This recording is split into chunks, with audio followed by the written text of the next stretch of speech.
Hey peeps, what's happening? Carter here. Well, this video is somewhat of a redo of my Boker Manaro Bullseye takedown video. I was trying to edit it on my phone and I accidentally deleted it.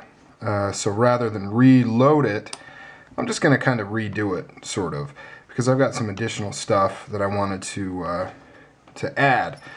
So anyways, let's start with the stuff for those that saw the original takedown video. I want to answer a few questions, and then after that I'll move on to just kind of showing the knife apart for people that didn't see that video, if that makes any sense. So when I originally took it apart, the big weird thing with this knife was the washer that was underneath the pivot here, which I found very strange. And then it has one nylotron washer on the lock side, and then it has a nylotron washer and a really thin bronze phosphorus washer on the non-locking side. Some people pointed out that it was probably an assembly error, that this is actually meant to go inside here, which would make sense, but which I tried, but I didn't actually talk about in that video, is that this washer will not actually fit around the pivot. It will not go there. I mean, it won't work in that area. And you can see, if you compare the other washer to that one, it has a different inside radius and outside radius.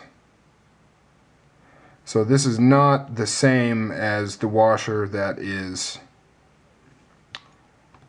inside here.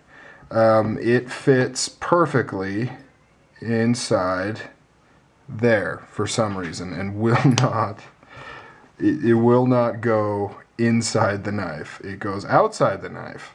I've never seen a washer that goes outside the knife, so I don't know. I'm curious if for all you out there that have this knife, if you could at least just pop the screw out, the pivot screw out, and see if yours is like this. Because the only other thing I don't know why it would be like this unless it's by design or just some major fluke, because I mean, it's not just a regular assembly error. This is sized to fit right in this hole. It's a different size than that washer, and it will not fit around the pivot. So I don't know what's going on with that, but figured I'd share that with you guys for those that have brought that up. Now, the other thing I wanted to talk about is these screws are not heat treated. I've already stripped one of them out, not the actual threads, but the head where the Torx bit goes in. So keep that in mind. These are not heat treated screws, and they're very easy to strip out. I've already contacted Boker. Hopefully they can send me some replacement screws. We'll see how that goes. I've never dealt with them before. So yeah, so now moving on to the stuff that I already showed in the previous video. This is the lock side scale here. You can see how far it is bent over. It is not carbidized on the lock face. I don't have any trouble with stickiness on mine, although some people have reported stickiness problems. You can see how unfinished it is on the inside. I mean, it is just raw titanium. It has not been, I don't know what you'd call that. Maybe some of you pimpers and knife makers can chime in here, but it's got, I mean, it looks like it's completely raw, but you would think it would have to have been leveled at least. So I don't know. This side looks like it's actually been ground, like it looks like it's been flattened, so I don't know, but this one looks completely raw. But neither one of these are finished on the inside, but you can see how thick they are right there, the strange pivot right here. Here's the stop pin. It is shouldered. It goes in both sides, completely shouldered, so it's nice and secure.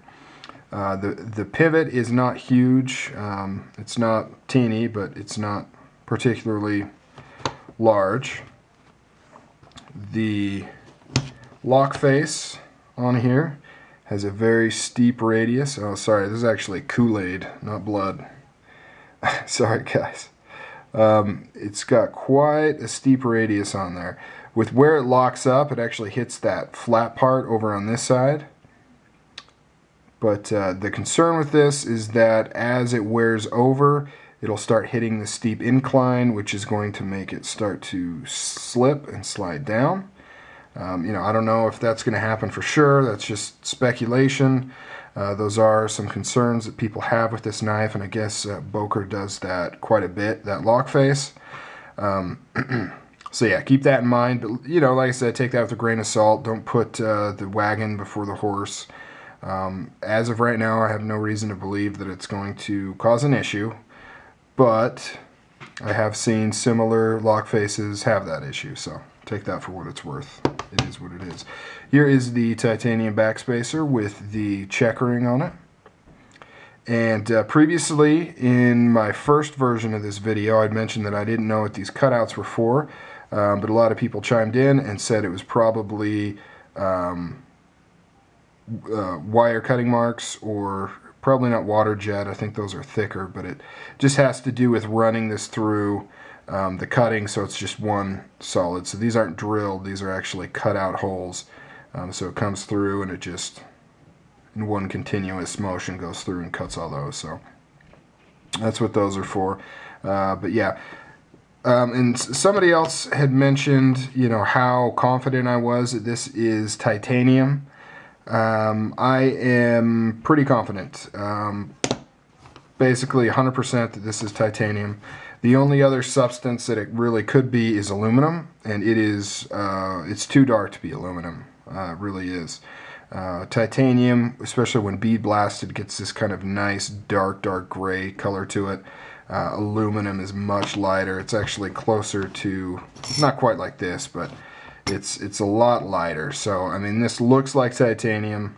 It's definitely not any sort of steel. So I have no reason to believe that it is not 100% pure titanium. That's about it, guys. This is just a look inside of the Boker Manaro Bullseye grip, I believe they call it. Oh yeah, the other thing I mentioned is that this is a pocket shredder deluxe. Originally I had bent this pocket clip out. I kind of bent it back a little bit more. It does have a little flat spot right here where there is no texture. It's probably about as big as my finger. You can kind of see some of it poking out right there. So that does help, but it's still pretty grippy, and it'll wreak havoc on your pockets. But having this little flat portion there is a nice touch. But yeah, it's a pretty sweet knife. I mean, especially for the money, I'm not seeing anything that's alarming or concerning. You know, I wish the lock face was a straight cut lock face, but we'll see how that goes. You know, I'm going to carry it again tomorrow. I've been playing with it all night. This is the 4th time I've taken it apart, I believe, just doing various things with it. So yeah, I'll be doing a more or less review, I guess, in a while after I've used it and carried a little bit more. But until then, take it easy, guys.